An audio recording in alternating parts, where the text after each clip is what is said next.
I have an old Optiplex 755, a slim model one here. It's giving me the blue screen of death. It randomly freezes. Usually when that happens, I've noticed when I check the capacitors, there's usually a bunch of messed up capacitors. You can see all these ones are bulging here. So, I'm going to try to take out this motherboard.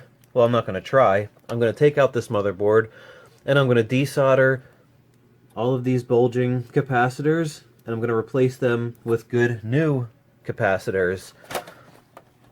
Now, another thing I did notice too was that the front here is pretty clogged with dirt, so I don't know if this thing was running warm.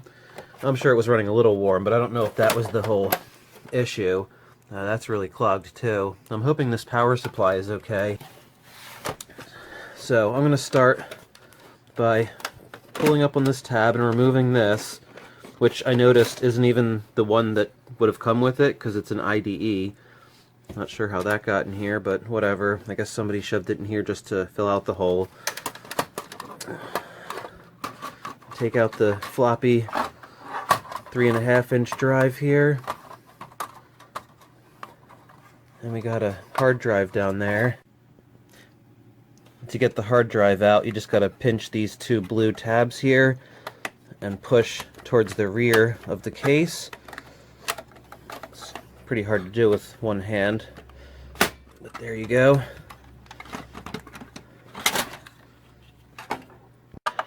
Start by taking out the two screws of the heatsink housing here. Once the screws are loose, it just pops out like that, heatsink and all. I'm gonna have to clean this up, obviously. That's pretty bad. And then, once you're at this point, just get anything else out of the way. Unhook the power supply from the motherboard. Take out any SATA connectors. Just everything that you want out of the way to take out the motherboard. Now with all the power connectors disconnected from the motherboard, I'm going to start taking out all the screws. I'm not sure how many there are. There's usually like 8, I think. So let me get them out next. I took out all the screws now, including the thing here that holds the heatsink housing in place. So now the motherboard should just pretty much lift out. Yep, I'm going to need 2 hands for this, I think. But yep, there it's coming out. Also, I took out the CMOS battery. I don't like to have that in when I do any of this kind of work. Okay, so the motherboard's out. I noticed I forgot one little connector that was up in the corner here. So I got that out and it came right out. Next, I'm going to mark all the spots that I need to desolder to get these capacitors out. Now that the capacitors have been desoldered, I'm going to put these capacitors in instead. I think they are, let's see, what brand are they? They're Sanyos. I've added solder to every spot. Every spot's nice and tight. It's not that clean. I'm not that good at this, but I'm pretty sure it'll work. Tails are all clipped. Now that I cleaned all of the parts, I'm going to put the motherboard back in and screw it down. Now with all of the screws in, you can start plugging in all the little wire connectors. And like I said, I'm going to try to find another CPU, so that's why these screws are out, because they are actually in this, which goes over that. With pretty much all of the wires plugged in, I'm now going to drop the hard drive into place, slide it forward and lock it in. There we go. Also put the CMOS battery in place here. There we go.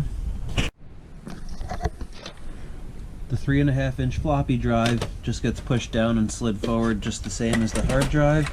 Same thing with the CD DVD ROM. Just click it right into place. With some thermal paste on the CPU, I just have to put this in place and then we're ready to test the computer.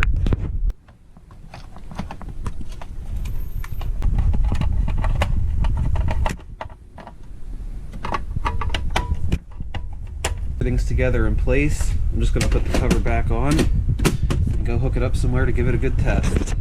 No, I'm not going to bother even plugging in a keyboard or a monitor or anything. I'm just going to see if this thing beeps at me or honks or any of those crazy noises, and any of the lights here will stay on if it's got a CPU that is incompatible or memory that's incompatible, or if something else is wrong.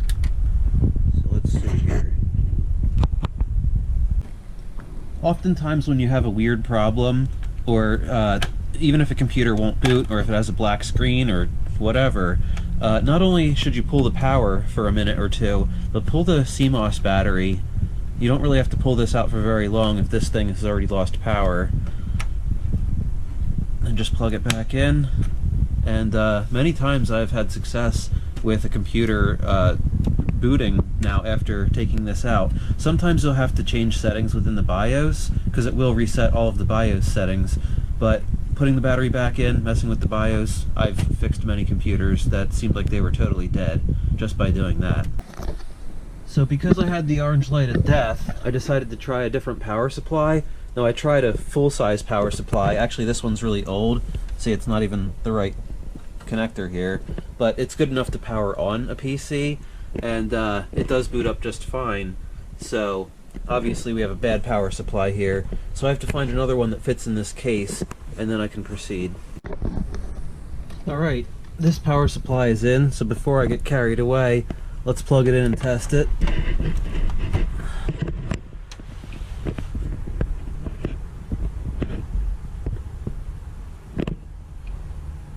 So far so good. No blinking orange light of death.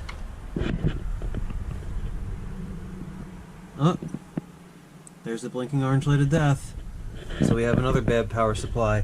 I had a feeling it might be bad because it wasn't an empty shell here that I obviously stripped for some reason. So I guess this also had a bad motherboard and power supply. I found another computer with blown out capacitors here, so I'm going to try this power supply. Hopefully this one was good, it was just the motherboard in this case. Now to plug it in. See what the front tells us.